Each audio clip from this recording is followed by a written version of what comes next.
Hello, everybody, and welcome to another episode of the Roundtable here at mycountylink.com as we continue to take a look at what we hope are interesting people, places, and events that occur here not only in Darke County, but also here in West Central Ohio. Alex Warner, Mike Stiegel on my left, Galen Blosser on my right, and today we're going to discuss all things roads, bridges, and otherwise here. And we thought, well, who else should we have in? Who better than the head honcho himself, Darke County engineer Jim Subler here. And Jim, we're sure glad to take time out of what is always a busy day, I know, and glad to have you with us here today. Well, glad to be here. Let's talk just a little bit before we get into everything here that hopefully people want to know about as far as Darke County roads and bridges and things of that nature. Talk a little bit about your background. I know you're a boy from down in a little bit southern Ohio here, right? Quite a bit southern Ohio. I was born and raised on a dairy farm about 12 miles south of Hillsboro. I know a lot of people in Darke County probably don't know where Hillsboro is, but it's they're not looking to find it, probably. It's just the second county north of the Ohio River, and I was born 50 miles due east of Cincinnati. So, like I said, I was raised on a dairy farm down there, went to Ohio State University, went to work as a surveyor for a couple of years, went to work as an engineer in Chillicothe, then a consultant engineer, started back in 1974 in that job, and decided I'd like to be a county engineer. I ran for county engineer in my home county of Highland County and ran into some political fights down there, ended up going to court where I was successful. They took it to the Court of Appeals where I was unsuccessful and stopped me from even being a candidate. And it was down there in Chillicothe that the engineer from Ross County said, hey, he said, you wanted to be a county engineer, and he says, I know what happened to you over there in Highland County. He says, Darke County's looking for an engineer. And I said, Darke County? I said, where's that? He said, I don't really know. But he said they are looking for an engineer. And so I contacted the county commissioners and found out, yes, they were looking for an engineer because the previous one had died in office. So I came up in February to interview for the job, and it turned out to be a blizzard. And I made it up, but only one of the commissioners made it in that day. I went back home and made it as far as Pittsburgh, where a semi was jackknifed across 49. They directed me into the firehouse at Arcanum. I spent the night at the Arcanum firehouse, and some of the few people I met from Darke County first was people from the Arcanum firehouse. Anyway, I came back a couple weeks later and interviewed for the job, and the commissioners appointed me into the position. And I told my wife, I said, well, we might be 3 or 4 years here, and then it'll be time to move on. Well, I'm just starting my 49th year in April. I was going to say, when was that? January of 78 then you came up? It was February of 77. 77, So okay. you're retirement age then. Just about. just about. And then oddly enough, I became engineer on April 4th of 1977. And then my first winter of experiencing was the blizzard of 78. Okay. Lucky you. Yes. Yeah. There could have been no more of a baptism by fire than the blizzard of 78 when it came to snow. Yeah, and you were overseeing all the roads and everything by that time. And started out with no experience. Yeah. I had to learn as I went along. So a boy growing up on a dairy farm, what made you get into engineering? Well, it's odd. When I went to college, I didn't know what I wanted to be. And I asked people, I says, what's the roughest stuff they got to take? I thought you could always go back, but you can't go ahead. And they said, well, engineering's probably the roughest thing. I said, okay, I'll sign up for engineering. Look at you. Oh, and that's what I ended up graduating in. okay. Apparently you like it. Yeah, I like it. Let's take a look at what is it exactly that the county engineer's office does. And each county has their own engineer, elected officials, correct? Well, Are you responsible for like buildings and so forth that the county owns, or is it just the roads and bridges? No, I'm responsible for the roads and the bridges, and I'm responsible for overseeing petition county ditches on drainage. And then I'm also responsible for approving all deeds and surveys that come into Darke County. every deed that's transferred in the county, and there's 30-some thousand parcels of real estate, we're responsible for checking that deed for accuracy and approving it before it is transferred and recorded. Okay. I know Nick and I, boy, how many years ago, Nick Schmidt, I'm talking about, our videographer, had gone with Jim and did a show on the highway department and engineers department and so forth. And we were talking about surveying and everything. And I remember, Jim, when you first came to town, I think he surveyed off the parcel that my wife and I built our house on. And 30-some years later, it was still in dispute, if I remember correctly. I didn't know if it was in dispute, but I certainly remember that. I think that was either 1977 or 1978. Yeah, it was. I surveyed that for your dad. Yeah, I know. You were just here. Yeah. Michael, what you got for this man here, Mr. Commissioner? Jim, what does it actually take to be an engineer for a county? What schooling, what all does it require? Okay, Ohio is one of the few states that elect a county engineer.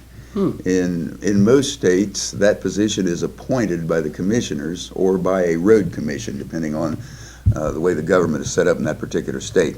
But in Ohio, the requirements to be a county engineer is you have to be a licensed professional engineer in the state of Ohio and a licensed professional surveyor in the state of Ohio. Oh.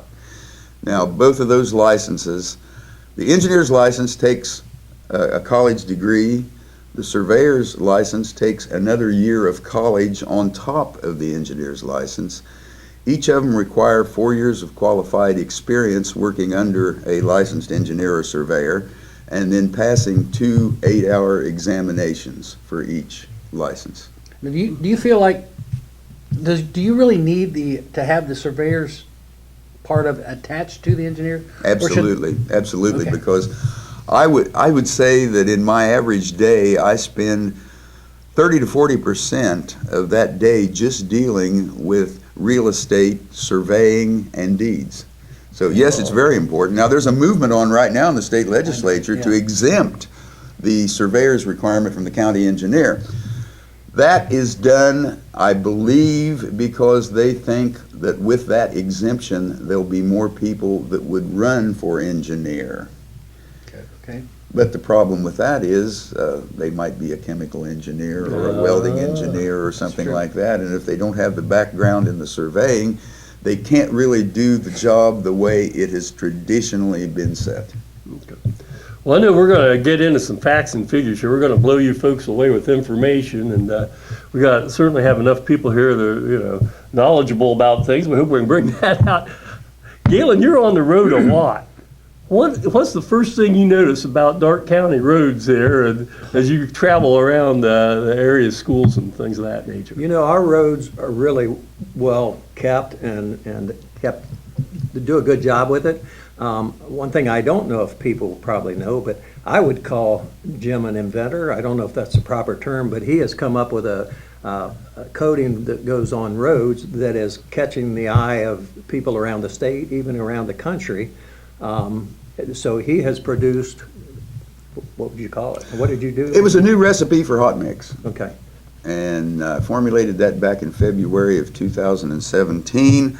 I worked with the Jurgensen Company in Cincinnati with their lab, and we put together a recipe for hot mix asphalt that I think is revolutionary, and it has proved to be a much better mix than what has traditionally been used. Matter of fact, we're waiting right now for the state to approve that for ODOT work. Not that I care, I've been using it now ever since 2017, but I've been contacted by municipalities in this area that want to use that for state and federal projects. ODOT will not allow that unless it's state approved. So we're going through that process right now, hoping to get it state approved so that they can spec and use this mix. Is this But for, it stays black for a long time, right? Is that part of it? No, I wouldn't say it does that. It just lasts a lot longer before it starts cracking. Okay. We were having the problems with the standard mix, that we'd lay it down. The year later, it cracks. This new design comes up, it uses a softer liquid asphalt in it. It uses natural sand versus manufactured sand. And you think, well, what's the difference? What's the difference between manufactured sand and natural sand? Well, natural sand, you dig it out of the ground, a sand and gravel pit. It's hard little rocks. Manufactured sand is crushed limestone that is crushed down to the same size as sand. Well, the crushed limestone absorbs the asphalt. And if it absorbs the asphalt, it's not there to use for the mix. So when you use the natural sand in there, it's that hard rock that resists that absorption, and the asphalt stays in the mix. Okay. I do know that the roads that he's done this with already here in Darke County, you can go look at them and they don't crack. It's funny, after you see a state highway or something, you'll see it cracking after, a year. But if you see the roads that Jim's done, they just don't crack. It's like they heal themselves. Well, they've lasted 6-7 years now. Yeah. With very, very minimal cracking. Yeah. Now, will you still be able to go back and do like the crack and seal, or Oh, what yes. do you call that? Oh, yes. Yeah, you still got to seal the cracks because, roads have basically 3 enemies: water, water, and water. And that's the biggest enemy that a road has, because the water intrudes into the cracks. In the wintertime, it freezes and it busts and expands. Okay. And one of the things I've noticed too is the state is now starting to use a lot more chip and seal. They are. And I think it's a better road myself. I mean, it's a little rougher, but boy, in my experience with it, we've got one on Wildcat Road we did when I was a township trustee. That's one of the better roads here in Darke County. It is. Matter of fact, I would say that's the best example of a chip sealed road I've ever seen. And the chip seal roads, if you use the MC material, which technically is legal according to federal law, but if you use that, it will heal itself year after year when it heats up. Absolutely. Yeah. Mhm. You talk about township roads. What different levels of roads are in Darke County? So when an average person goes out, whether Darke County or any other place, what kind of roads are they on? State? Well, there's basically 4 different types of Okay. roads. First of all, you have state highways, your Right. 127s, 49s, 502s, and all that. And there's about 250 mile of Here in state Darke County. In Darke County. I'm just going to speak within Darke County. Then your next division is the county roads. There's 524 mile of county roads. Then you have the township roads, and there's about 550 miles of township roads in Darke County. After that, you have your city and village streets, whether it's in Greenville, Ansonia, New Madison, Gettysburg. Those are the responsibility of the municipality, anytime you're within the corporate limits. Now, ODOT has certain responsibilities when a state highway passes through a village, such as Palestine, such as the ones here in Greenville, but it is a limited responsibility. The municipality is responsible for any maintenance that has to be done on that. So there's overlap then between There is different overlap. governments. Yeah, there Okay. is. Yeah. Now, Darke County is what, the second or third largest area-wise in It's the about state? the 4th or 5th, I think. Fourth or fifth There's now? 600 square miles in Darke County, and it is a relatively large county compared to the other 88 in the state. And then how many, I know bridges, are we about to have more bridges that you're responsible for than any county in the state? Well, let me put it Is this that way. close? Let me put it this way. We have more road miles and more bridges than any county in the state that we're responsible for. And I could say it like this. If you take the average county in the state of Ohio and take the average number of miles that they have and the average number of bridges, and you look at Darke County has about 60% more roads and bridges than the average county, and has about 16% less money a year to maintain it with. And that's just because of the way Darke County is. It is an agricultural county without a lot of industry, without a lot of population. A lot of the road revenue is driven by population. You look at Darke County and you look at neighboring Miami County, they have twice the population. They have almost twice the revenue, even though they have far less number of miles of road and bridges. And when you say revenue, is that gasoline tax then? Is Two that things. what produces that revenue? Gasoline and license tax. Oddly enough, the gasoline tax, every county in the state of Ohio gets the same amount of gasoline tax money a year. It doesn't matter if you're a Vinton County or you're a Cuyahoga County. It's the same amount.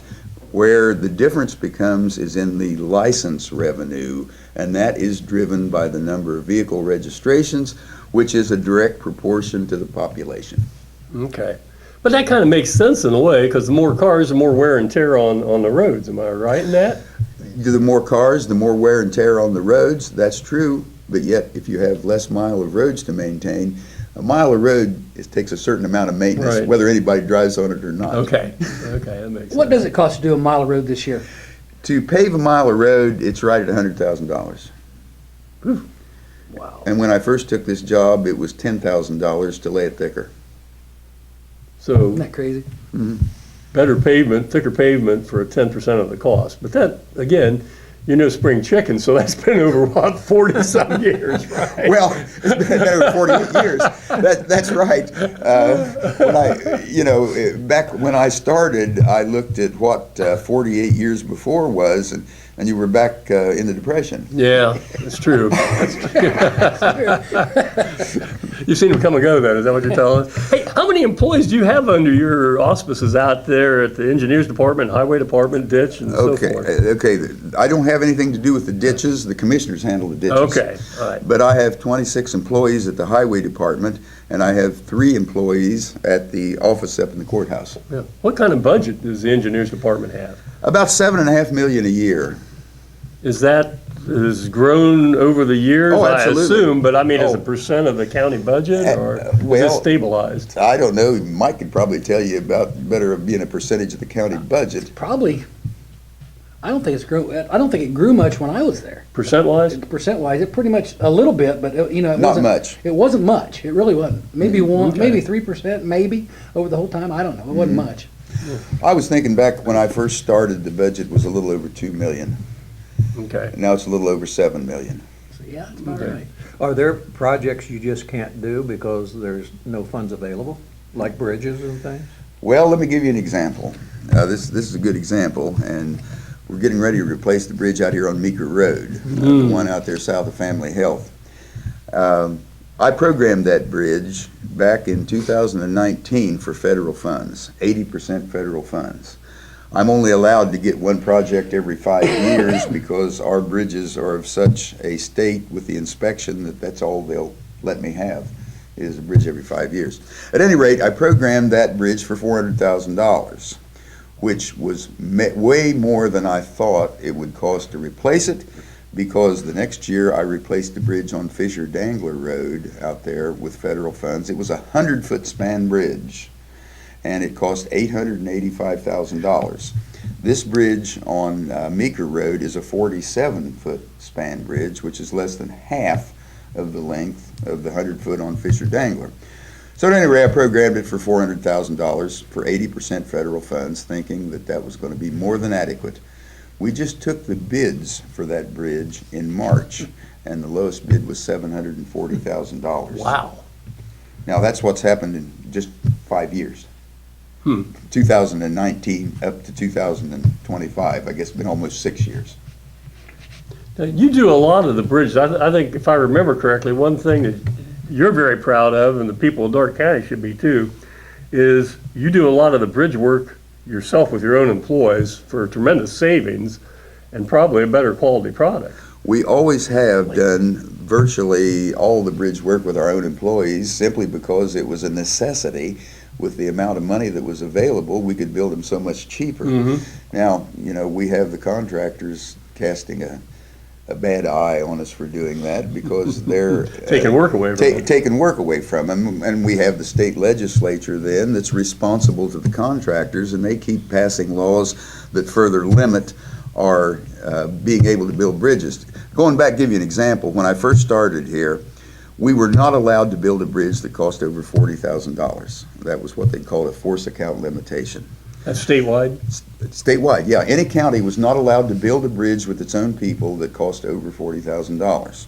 Okay. Well, I did that anyway because while the law was the law, but there were no penalties associated with the law. Okay. Then a few years ago, they changed that law, and Mike probably remembers this. Oh, yeah. They changed that force account law, and they put it up to like $120,000, but they put penalties associated with breaking that law, which drastically changed it. Now today, it's up to $200,000, But still penalties.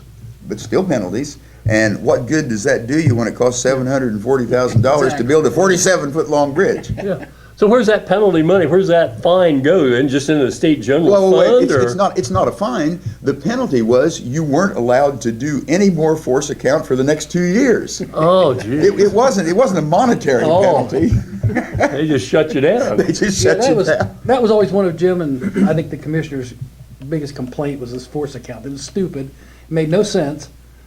All it does is help the unions and big contractors. That's all it helped. If Wow. you've got counties like ours, like with Jim's people, that can do their own, why wouldn't you want them to do that? Exactly. Besides, they know the area, they know what needs to be done. Go look at the bridge on Fisher Dangler. It's a perfect example. So you were talking earlier as I came in today, and you and Galen were talking. So you've got 26 employees, you said, Yes. in the department and everything. So, a fairly good-sized chunk of your budget goes toward that. You were saying that your salary, though, is not set locally. Your salary is set over in Columbus. Absolutely, as is every county elected official, whether that's the sheriff or the recorder, the treasurer, the clerk of courts, or the commissioners. All county officials' salaries are set by the state legislature, and they are based on the population of the county.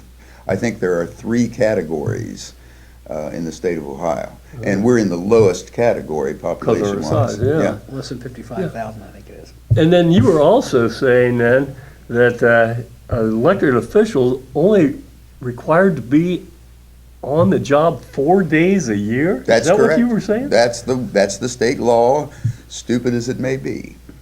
At all different elected official Right. levels. Wow, I didn't realize Yep, that. once every 3 months. That's kind of like Galen's job here at the my county link. He's only required, but he's here 364 days a year, but only required 4, right? Yeah, that's right. So you've ever been put in jail for breaking the law? No, Well, that's good. no, I haven't seen the inside of the jail. Right now, equipment-wise, are you pretty satisfied with all the equipment you have? Because my gosh, you thinking all the vehicles you've got and all Oh the my. graders and just everything that way. Are Well- you in pretty good shape that way? We're in pretty good shape. We own all the equipment. We do not have any debt in the department. Now, a lot of our equipment is old, and the guys out there maintain it, and it works. To buy a new dump truck today is about $210,000. When I came here as engineer, a new dump truck was $18,000. They have more bells and whistles now, though. They right? certainly do, and you can't get away from a lot of those bells and whistles. Yeah. And anymore, the difficult thing about diesel equipment anymore is the emissions that are mandated by the federal government. It just puts the cost up of that vehicle tremendously for no good whatsoever. Okay. Jim, several years ago, you built a new building out there. Yes. Are you still happy with it, or do you need more room, or? No, I'm happy with it. That was adequate. And it was just luck. It was more luck than sense when we decided to build that right before COVID. Yep. Because the cost of that building was $1.9 million, just a little under $1.9 million. And had we waited a couple of years, it would have been double that. It is a nice building out there. Yeah, one thing that happens each winter, and it gets talked about a little bit, is mailboxes get knocked off by snow plows. What responsibility and how do you handle that? Well, that's very difficult, Galen, and let me tell you what it is. Virtually all mailboxes that are knocked off are not hit by a snowplow. They're hit by the snow coming off of the snowplow. That's exactly And in other words, if they would have gone out there and shook that mailbox before winter started, it was ready to fail to ready to go. begin Okay. with. Then the snow comes off the plow, it hits it, it knocks the box off, the people call in, your snow plow knocked off the mailbox. We go out and fix them. It really tastes after a while having to do all this. Yeah, I Because bet. like a driveway culvert, the mailbox is a property owner's responsibility. And, we've got to plow the snow. If our snow plow hits a mailbox, absolutely we're responsible for that, going out and putting in a new post or whatever it takes. But I don't feel our responsibility is that great when our piece of equipment didn't touch it. It was the snow coming off, and it was very precarious to begin with. Jim, what do you spend a year on signage? Oh, Stop signs, yield signs? I could tell you that. Let me see here. How much on signs?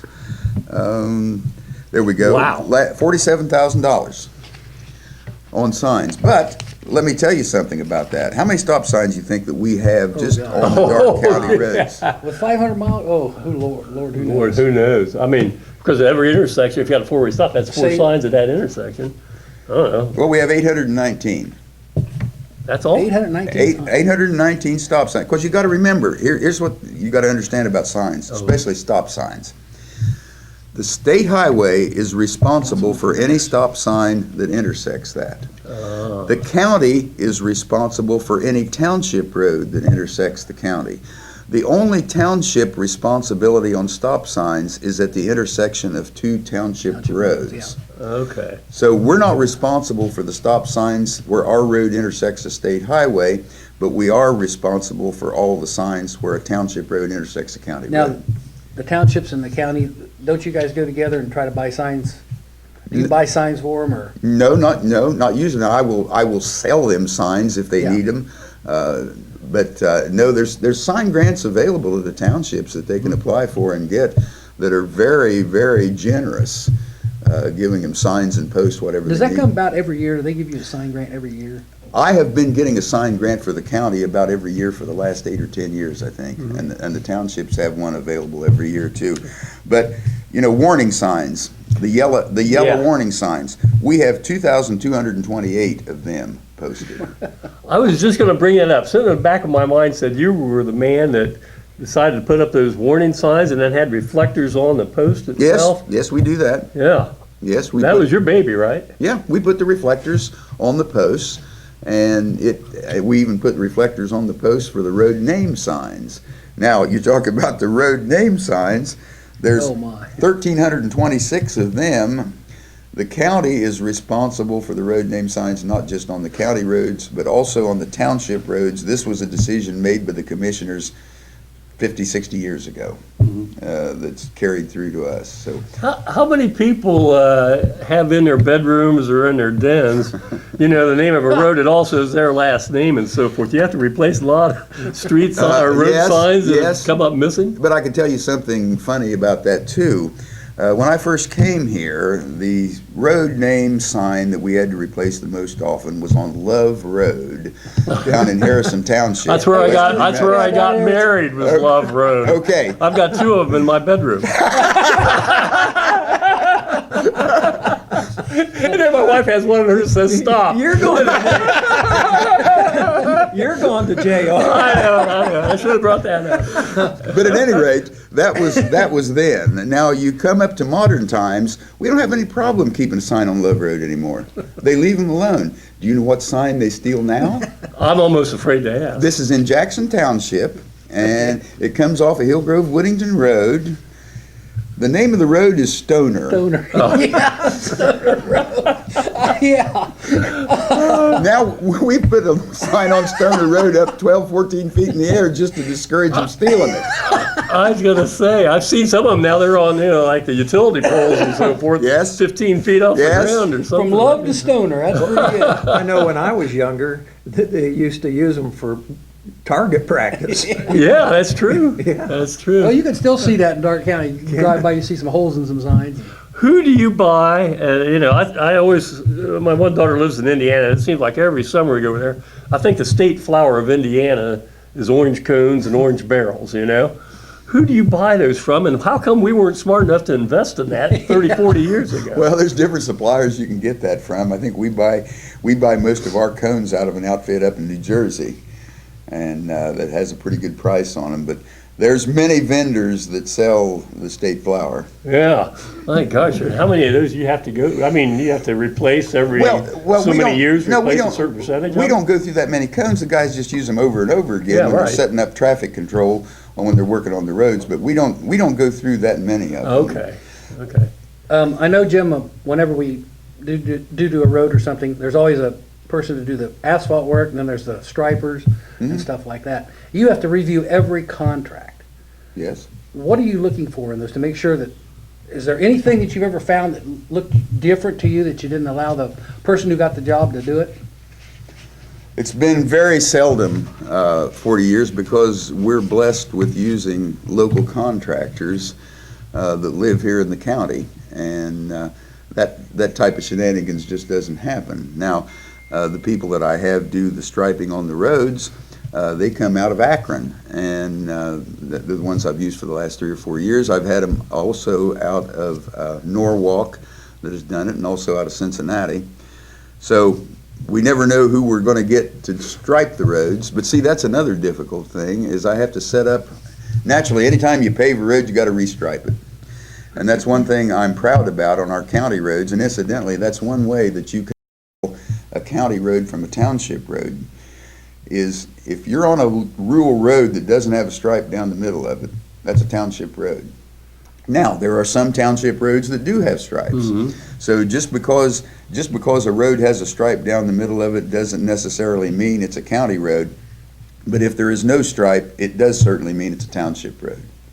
And then when you stripe those roads, you have to have a log to show where to put down the no passing zones. I'm sure you understand about the no passing zones, and that has to be done to the nearest thousandth of a mile by law. You have to log that, and then those marks have to be put down to an accuracy of a thousandth of a mile, which is 52 feet, on where the no passing starts and stops, where the double yellow starts and stops. I have a question, not maybe related to Darke County so much, but we drive over to Columbus quite frequently on Interstate 70. And between Springfield and east of Springfield, between Springfield and Columbus, there are 2 roadside rests there. I suppose either the state's gone in. They're responsible for roadside rest on the interstates. The state is responsible. Well, they've taken both of those out, completely wiped it out, starting to reconstruct now. But they went in and they just ground up everything as far as the concrete, things of that nature. You were talking about how crushed limestone, you said, was a little better than the sand or whatever, if I'm not mistaken. Well, can they use that? I mean, is that just used as a base, or do they mix that in with stuff? No, they can actually use that. All of that ground asphalt is recycled, as a matter Even of fact. the concrete? And the concrete, yes. I don't know whether they recycle that in concrete itself, but they use it for aggregate and base and things of that nature. Okay. Just like the asphalt that you see out here, about 12% of that is recycled. Really? And has been for quite a few years. Okay. All right. Yeah, I just wasn't sure because I see all these huge piles of stuff, and then I see, all these trucks lined up and either hauling away or spreading it someplace else. Well, So I just wasn't sure. The ones like you see in Greenville, anytime they mill these streets before they pave them, which you have to, you can't raise them because of the curbs and sidewalks.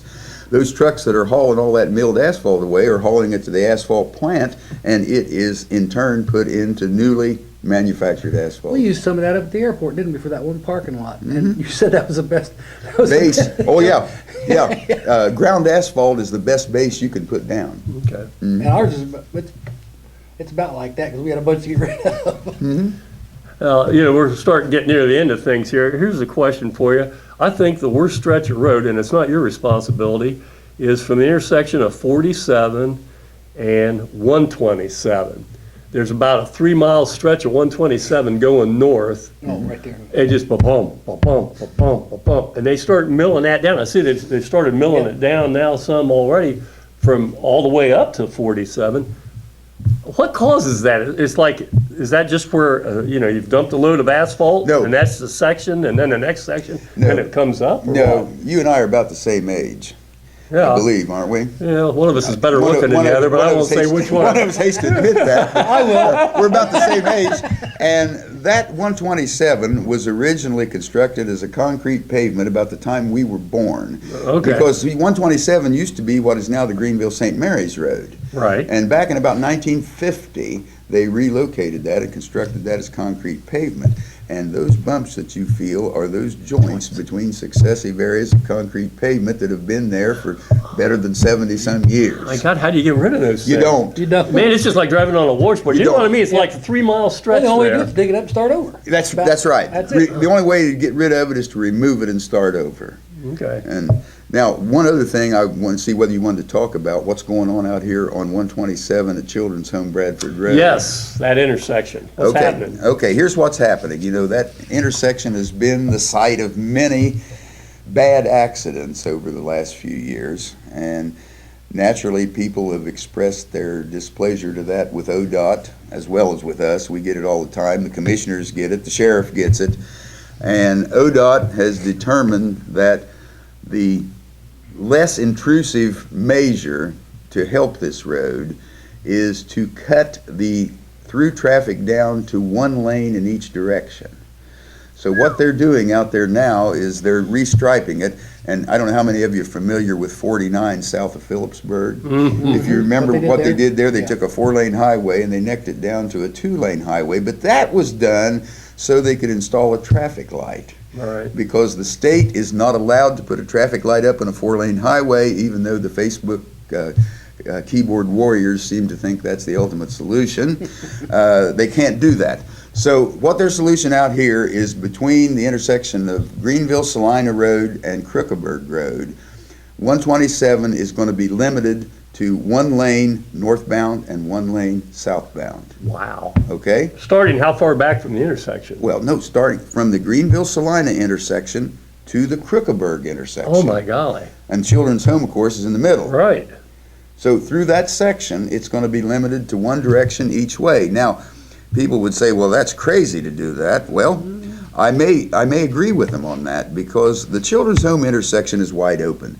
There's absolutely no excuses for wrecks there. And especially when you compound that with the situation at Sebring Warner Road, which is a much more dangerous intersection, and there are no wrecks there, but there are at Children's Home. But at any rate, to try to mitigate that, they are doing this with the traffic, and what that does, that cuts in half the points of conflict. See, if you want to cross 127 now on Children's Home, you have to cross 4 lanes of active traffic. All right. Once this is done, you only have to cross 2. Hopefully. No, only 2. No. I'm just saying, you still got the driver going across, you're still going to cut across the same expanse of concrete. And oh, yeah, it's pavement. the same distance. Yeah. But that driver cutting across there only has to look for 1 lane of southbound traffic, 1 lane of northbound traffic. Yeah, I got that. Okay. And that's the logic behind this, is it cuts in half the points of conflict for an accident. Have you been pleased with the intersection of Krugerberg and 127, how that turned out? I'm pleased with it because it has functioned what it was supposed to do, and that's cut down the serious accidents. Now, we had one out there a few weeks ago where somebody was driving the wrong way up the southbound lane and caused an accident, but that's certainly not the fault of the intersection. Okay. But it just seems like it's moved maybe some more of those accidents further north up to the... I don't think so, because Road? I don't think so, because when they started that, I know I caught a lot of flack over it, but I told the state, I said, whatever we do here, we have to preserve the northbound left turns and the eastbound right turns, because most of the traffic, there's more people going north on 127 that turn left into Crookerburg or Russ Road than there is that continue on straight. Because they're going to Walmart, or they're going to the restaurants, or they're going to Rural King, or wherever. Yeah. And you've got a tremendous amount of traffic northbound turning left, just as then coming back, you've got a tremendous amount of traffic eastbound turning right. Okay. So this R-cut did preserve those 2 movements, and from that standpoint, I think it was successful, and there have been no more serious accidents out there. Right. Now, it cost $2 million to do it, just like it cost $2 million to construct the roundabout down here at 36 and 121. That has functioned very well. The only problem with it is all the oversized loads that seem to be coming out of Indiana that get hung up there. Why are we getting more of those? I see don't those know. coming down 36 at least once a day, and by my house, and I'm like, where are these people coming from, and why are they all of a sudden coming to Darke County? They're coming from Indiana. Why it is, I can't answer that. I would have thought they'd have kept them on I-70. Yeah, I would They have thought used so to all the too. time. I don't know why they're taking that shortcut. But they are. Well, hey, we could go on for hours here with Jim. Galen, you got any last things No, you want to I bring was up? going to ask, are we going to see more roundabouts? But you just covered it, so that was Well, my last question. in your question, you're going to see more. Yes, there's going to be one constructed at 721 and 36, just south of Bradford. Right. And that's supposed to be constructed next year. Expected to cost about $2 million. Now, that's, the county's not doing that. This is all done through the state. But I don't know if any of you have ever been to Carmel, Indiana. My daughter No. happens to Oh, live my over gosh, there. I think there are 107 roundabouts. You can get in Carmel, vertigo just Indiana. going from one side of town to the other. Right. Noblesville's the same way. Yeah. And then you got these people on Facebook that claim that roundabouts are the cause of tornadoes. Jim, What do you got, Mike? one final question. Where do you see the engineer's office being in the future? how far in the future? Well, while you're still here. Well, I see it going about the same way. I can't do this forever. I've done it for 48 years, and my age is going against me. So I don't know, but I can't find anybody that's interested in taking the job. It seems like it's going to be the same situation as it was 48 years ago, when nobody wanted to take this job in Darke County. Now, it's been a challenge. Well. I've liked it because it's been a challenge, but it is unfortunately in the same situation as it was 48 years ago. You know, and it's going to be tough for somebody coming in because they're following in the footsteps of a legend here. It'd be like replacing Woody Hayes in Ohio State football. You know, it will be. Honestly, it will be hard to find somebody who has done the job with the amount Right. of money and the people that he has that Jim's done. Yeah. And that's just the truth. We've been fortunate to have Jim Serber as our We go county all- engineer all these years. When I meet and- these other commissioners and stuff from all over the state, Yep. Jim's name always comes up, and they all know him. Yep. The job well done, my friend. Job well done. I'm infamous. That too. Oh, geez. Well, hey, thanks so much for stopping by, because I know every day is just an adventure up there at the engineers department, and be able to take time out, we certainly appreciate that. And Glad to do it. Yeah. I enjoyed it. Good. We had a good conversation. we did. We covered a lot of different topics. Some relevant, maybe some Some not not so not so relevant. Well, now people know about Stoner Road. Oh, geez. Well, anyhow, this has been Jim Serber, Darke County engineer here, and behalf of Nick Schmidt, our videographer, and Mike Stiegel, Galen Blosser, I'm Alex Warner. Thanks again for joining us here on the Roundtable, and hopefully we'll be back with another episode, some more interesting topics that we like to discuss here. So thanks again, Jim. It's been a pleasure having you with us here. And, Fine. yep. So long, everybody.